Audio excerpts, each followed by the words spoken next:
Bien, retomamos después de ese abrupto final del coping en esta tercera parte de la cuarta unidad sobre estrategia de coping, estrés y familia en el curso de trastorno del espectro autista y familia. Quedamos en la diapositiva número 15, ¿no? Que es el coping. El coping o enfrentamiento son una serie de estrategias que las personas tienen para adaptarse o no al estrés. A veces el coping puede ser eficiente, a veces el coping puede ser menos eficiente. Y la mayoría de los autores describen fundamentalmente un coping centrado, focalizado en la emoción y un coping focalizado en el problema. Ahora, el coping focalizado en la emoción o el enfrentamiento focalizado en la emoción tiende a ser un poco menos eficiente y muchas veces está más asociado a la patología mental de las familias con estrés, depresión, ansiedad, somatización, etc. Y las estrategias focalizadas en la resolución y comprensión del problema, según muchas pesquisas, tanto en autismo como en depresión, esquizofrenia, Alzheimer, en fin, tienden a ser un poco más saludables para la familia porque permiten orientar a comportamientos, conductas y estrategias de abordaje de las patologías de forma un poco más eficiente. En la siguiente diapositiva, la número 16, vemos que, por ejemplo, algunas de las estrategias de coping desarrolladas para la emoción tienen que ver con acciones que permitan o no enfrentar y controlar las emociones. Entonces hay conductas que de alguna forma están direccionadas a lo que el cuidador siente y para impedir que la emoción negativa dificulte la implementación de planes de acción, pero lo que tú ves generalmente es que la estrategia de alguna forma que va no orientada por un especialista, digamos, una estrategia que va orientada más a la emoción, desarrolla comportamiento o de evitación o de negación o de justificación, pensamientos de alguna forma como el pensamiento mágico, pensamientos distorsivos. Entonces son personas que o van odiando a todo el mundo o maldito el autismo o que el autismo es por culpa de la vacuna, por ejemplo, y tú vas a ver que hay una serie de estrategias que está mostrando que la persona está intentando direccionar la emoción. A veces la emoción puede ser bloquearse o agredir o buscar un culpable o sentirse profundamente deprimido. Por otra parte, las estrategias que tienen que ver con el problema son primero definir el problema, generar soluciones alternativas, analizar los costos y beneficios, seleccionar e implementar estrategias alternativas. Y los profesionales tenemos que ayudar mucho ahí, porque por ejemplo, ¿quién ayuda mejor que los profesionales, los especialistas, los terapeutas? O debería ayudar a definir el problema. El problema no es solo el autismo, es cómo lo vivimos, cuáles son las oportunidades del niño, cuáles son las habilidades del niño, cuál es la condición de la familia, el preparo de la familia, cómo es el ambiente. Entonces, tenemos que definir el problema como una serie de variantes y no centrar el problema en el autismo del niño, porque rara vez el problema es solamente el autismo del niño. Por otra parte, las soluciones alternativas tienen que ver con cómo vamos a preparar a los profesores, cómo vamos a preparar a la familia, cómo organizar la familia, cómo procurar los mejores especialistas, los remedios. E insisto, nuevamente somos los especialistas quienes tenemos que ayudar a la familia a poder orientarse y enfocarse en las acciones a seguir, porque si no se va a destruir básicamente en la conmiseración, en la autocomiseración, etc. El análisis costo-beneficio también es importante porque ya dijimos anteriormente, muchas veces los padres son los choferes, entonces van llevando al niño de un lado a otro, no tienen tiempo para ello, gastan un monte de dinero y muchas veces la mejor alternativa es tener un hijo en una buena escuela y con un terapeuta, un coterapeuta, un auxiliar terapéutico bien preparado en casa, por ejemplo. Y eso es una cosa que tenemos que hacer. O, por ejemplo, yo tengo muchas familias de escasos recursos y luego, mira, el tiempo y el dinero que tú gastas en venir para acá está mucho mejor gasto que ir para muchas partes o tener un servicio ahí público. ¿Por qué? Porque aquí te vamos a preparar y tú vas a saber lo que hacer con tu hijo. Ahora, las familias que no quieren trabajar con el hijo, que no se quieren dedicar con el hijo o hija, ya es otro problema. Pero participar de la terapia, ser de alguna forma estimulado, ser preparado, es un también grande elemento de mejora de costo-beneficio porque son padres que salen sabiendo qué hacer con su hijo. Y por último, la implementación de estrategias alternativas es un diálogo permanente entre la escuela, la familia y los terapeutas. ¿Por qué? Porque a veces hay estrategias súper simples a ser implementadas en la escuela o en casa que la familia no sabe. Por ejemplo, muchas veces lo que hacemos aquí en nuestro centro es, a ver, tráeme un juguete o los juguetes favoritos de tu hijo. Perfecto. Y vemos que tienen muchas otras posibilidades y la familia dice, no, yo jugaba de esta forma solamente. Y tú ves que puedes jugar de decenas de formas diferentes con un material y un mismo juguete te da muchas posibilidades cognitivas, físicas, comunicativas y tú puedes optimizar, tú puedes mejorar mucho el juego, la interacción de la familia en la medida que estás focalizando la atención de ellos en qué hacer, no en cómo sentirse. No es que la emoción no sea importante, pero la emoción va mudando en la medida que el cuerpo y tus acciones mudan. Entonces, si tú orientas a la familia a hacer cosas, hay una mayor probabilidad que las emociones de ellos aumenten, no solo por hablar, digamos. Porque si hablar fuera, honestamente, si hablar fuera una solución, el mundo no andaría como anda. Entonces, es hacer cosas diferentes. Número 17. Las típicas estrategias del coping materno, de acuerdo a varias investigaciones, tanto en Brasil, Estados Unidos, España y América Latina, son primero una acción agresiva. La madre se enoja, bate, el padre bate en el niño, se desesperan, porque también hay que entender, a veces él tiene mucho estrés. Entender no es justificar ni aceptar, pero tenemos que entender que de repente la psique y el sistema emocional de esa persona realmente explota. Entonces, el niño con autismo, sobre todo el autista severo, el autista complicado, que se comporta mal, el que grita, el que llora, está mucho más expuesto a maltrato físico que el que no. Evitación. Van a evitar el hijo, no lo quieren ver, se escapan, le tienen miedo. Muchas veces te lo traen a la consulta, pero no quieren estar dentro de la sala. No, yo lo llevo a todas partes. Yo, sí, llévalo a cualquier especialista, pues si tú no participas. Entonces hacen lo posible por evitar estar con el hijo. Y ahí tú ves personas que van al trabajo, son trabajólicos, viven comprando o se dedican mucho a la casa, porque la casa es súper importante. Y si yo no me dedico a la casa, esto no va a andar. Y resulta que el hijo está ahí. Distracción, buscan distracción, se van a leer, van al cine o ven televisión o juegan videojuegos todo el día o consumen bebida alcohólica, en fin. La idea es no pensar, todo lo que ayude a no pensar. Yo tengo padres que practican la maratón y le digo, ¿y en qué momento tú vas a jugar con tu hijo? No es que está practicando para la maratón. Entonces, otros buscan un apoyo social o religioso. El apoyo social es súper importante y de repente muchas iglesias y denominaciones religiosas se encuentran. En otras no. Vemos que también estas familias son muy frecuentemente víctimas de estafas, tanto de curas milagrosas como de ciertos grupos religiosos bastante inmorales, digamos, y tenemos que ayudar, porque la cosa religiosa es súper importante para quien cree, pero como un apoyo, como una orientación y como un soporte, pero no resuelve el problema del hijo, no cura al hijo, no existe la cura milagrosa. Otras madres buscan la acción directa.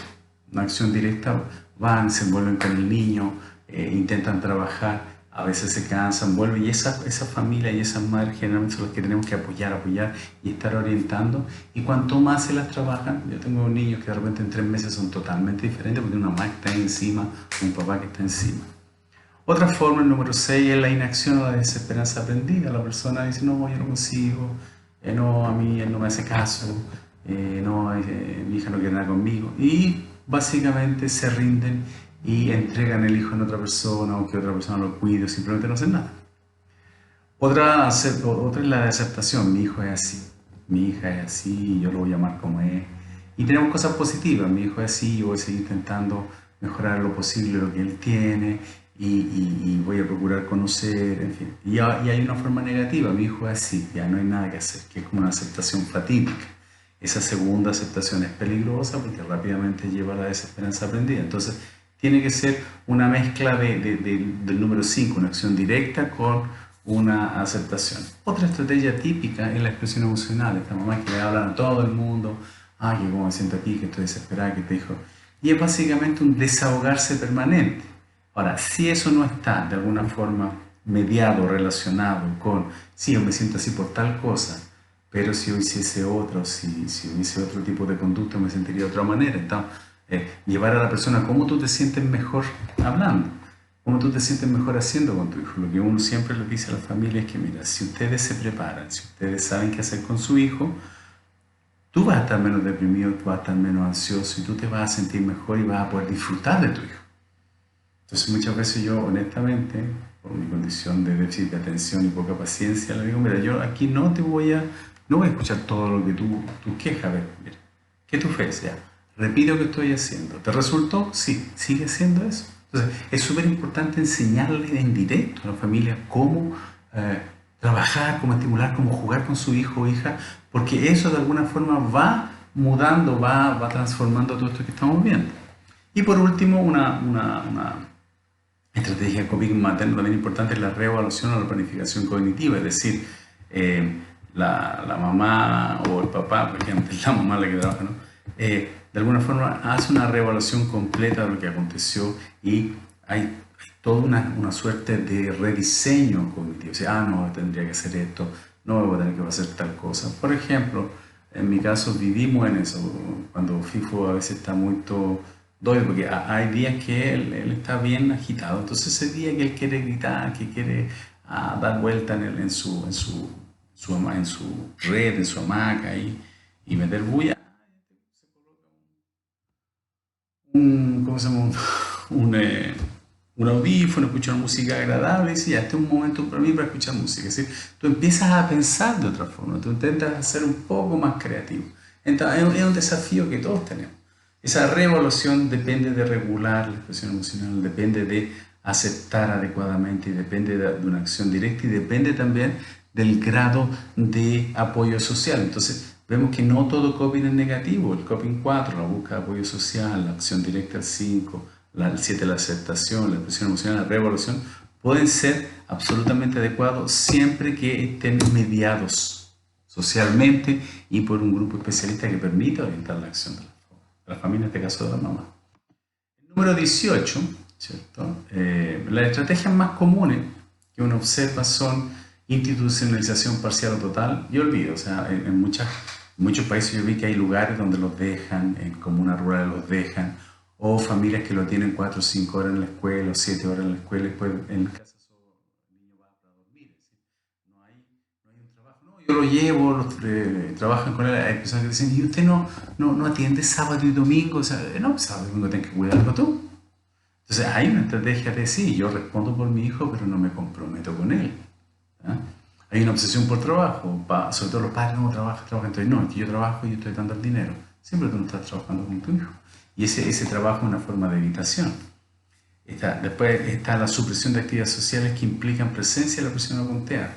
Si yo muchas familias como estrategia para no sufrir, para no tener problemas, para no ver el berrinche del hijo, no van al supermercado, no van a un shopping, un mall, no van a una fiesta, no van al campo, en fin, no van a un parque público porque nadie les enseñó a desarrollar el autocontrol de sus hijos. Entonces los pobres están prisioneros de un niño o una niña que hace berrinche y con el cual no pueden salir. Entonces ellos empiezan a evitar. Sobreprotección, que es bastante típico. Esta cosa pobrecito que tiene autismo, porque parece que el autismo es poco menos que un certificado de incapacidad absoluta. Y no es así. Eso es un absurdo mayor. Mi hijo mayor tiene un autismo severo y anda a 60 kilómetros de bicicleta y hace cerámica y pinta y nada. Entonces es una cosa absurda pensar que tener autismo significa no saber hacer nada. Entonces la sobreprotección es un gran problema. En nuestro segundo libro nosotros pusimos, haga con el niño, nunca por él y nunca para él. Haga con él, haga con ella. Colocar a los niños a participar de la rutina es una cosa fundamental. Entonces la sobreprotección es una forma, ahí no vamos a hablar de psicológico, pero es una forma también de demostrar que tú no puedes superar tu frustración de tener un hijo así. Y no pensar en el futuro. Muchos padres tratan y sobreprotegen a los hijos, no hacen el trabajo más profundo y piensan que el niño siempre va a ser, ¿cómo se llama? Perdón, que hay un mosquito. Estamos en directo. Los padres nunca piensan que el hijo va a crecer. Por ejemplo, a mí me dicen, ¿y tú qué haces con tu hijo en el baño? No, él sabe tomar baño solo, él se limpia entero, él va al bañero, faz número 1, número 2, se limpia. ¿Por qué? Porque en 20 años más yo voy a tener 75 años. Y yo no voy a estar haciendo eso. Entonces, tú tienes que pensar, tú vas a envejecer, tu hijo va a crecer. ¿Qué hijo tú quieres? ¿Tú quieres un compañero o tú quieres una mochila?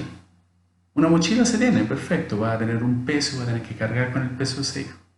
Ahora, si tú quieres tener un compañero, tú tienes que trabajar para tener ese compañero. Tú tienes que de alguna forma luchar por ese hijo que tú quieres tener. ¿Sí? Entonces es súper importante tener en cuenta ese grande hecho. Si vamos a la número 19 ahora, a la número 19, vemos que hay condicionantes, ¿cierto? Que son o sea, los famosos condicionantes de qué depende el coping, ¿sí? El coping de la estrategia a usar depende de los rasgos de personalidad de la persona. Hay personas, rasgos de personalidad. Hay personas que son más activas, otras más pasivas, otras son más ansiosas, otras son más luchadoras, en fin. Entonces es súper importante también tener en cuenta qué tipo de personas tenemos enfrente, porque qué orientaciones tú le vas a dar a un depresivo, qué orientaciones tú le vas a dar a una madre, a un padre que son hiperactivos, que son perfeccionistas, en fin. Hay padres que le digo, espera, deja, él lo hizo en no es que yo quiero que lo haga perfecto, no, que no lo va a hacer perfecto.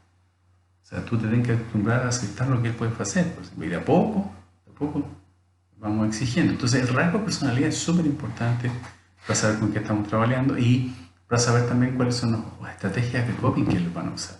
El estilo de resolución de problemas de la persona y la familia. Hay personas que conversan, hay personas que son positivos, hay personas que no resuelven. Las creencias tanto religiosas, sociales, políticas, como qué es el autismo, qué ellos creen que es el trastorno, cuáles son sus creencias sobre qué significa ser padre, qué significa, por ejemplo, a mí me pasó en Ecuador, la queja de los especialistas era que las personas decían, no, usted es el especialista, usted tiene que cuidar a mi hijo. Yo no voy a hacer el tratamiento, usted sabe, yo no tengo nada que hacer, usted lo va a poner. Entonces, muchas personas creen que la terapia y la escuela educa y modifica, ¿no? Entonces, la creencia no solo religiosa, sino que además la creencia de qué significa ser padre, cuál es el modelo que ellos tienen de lo que es terapia, de lo que es trastorno, también es súper importante. La flexibilidad que las personas tienen, flexibilidad de horario, flexibilidad de práctica, si no resultó de una forma, resultará de otra. ¿Por qué? Porque uno de los secretos de terapia con autismo es ser flexible, aprender a hacer muchas variantes, enseñarle a los niños a aceptar las variantes del mundo, y para eso hay que ser creativo, y para ser creativo hay que ser flexible. La resiliencia que tienen los padres y los hermanos, la capacidad de enfrentar o superar las dificultades de la vida es un aspecto muy importante. Hay familias que no son resilientes, personas que lloran en el diagnóstico y la segunda sesión ya están trabajando, y hay otras familias que pasaron un año y todavía no aceptan el diagnóstico y siguen llorando y pobre mi hijo. Entonces depende mucho de eso también. También la existencia o no de redes de apoyo social. Esa familia tiene apoyo social, no tiene apoyo social. Esa familia tiene a quien recurrir o está absolutamente sola en el mundo. Entonces, es súper importante entender eso. Y otro aspecto importante es identificar las fuentes de estrés. ¿Cuáles son las fuentes de estrés? ¿Es solo el hijo? ¿Es el comportamiento del hijo? ¿Existe un problema económico? ¿Existe un problema en la escuela? ¿Existe un problema familiar? Y junto con eso desarrollar estrategias de coping y resolución de conflicto. Entonces no es solo el psicólogo o psicóloga que va a trabajar eso. Todos deberíamos de alguna forma consultar, mira, cómo apoyamos más a la familia, qué tenemos que reforzar, qué tipo de creencias, pensamientos, actitudes tenemos que reforzar. También la modificación del comportamiento de la persona con TEA es súper importante. Todos, escuela, terapeuta, familia, tenemos que tener alguna formación en modificación de conducta o en estrategias que permitan a ese niño modular su emoción, porque los problemas de comportamiento muchas veces son serios y complican absolutamente a la salud familiar. Y eso no es labor del psiquiatra ni del psicólogo, es labor de todos nosotros modificar ese comportamiento. Y por último, en base a información y preparo o modificar la actitud del ambiente social. En nuestro caso muchas veces tenemos que llamar a la profesora o llamamos a los abuelos, por ejemplo, que participen en la sesión, y con las conductas del niño les vamos explicando hasta que comprendan cuál es el problema del niño y cuál es la posible solución. Porque muchas veces hay un conflicto porque él no comprende, no lo acepta. Entonces es súper importante también cuánto los profesores y los terapeutas ayudamos a esa familia también a modificar un poco la actitud de su entorno social. ¿Sí? Entonces vamos a hacer una pequeña pausa y volvemos con la última parte de esta unidad.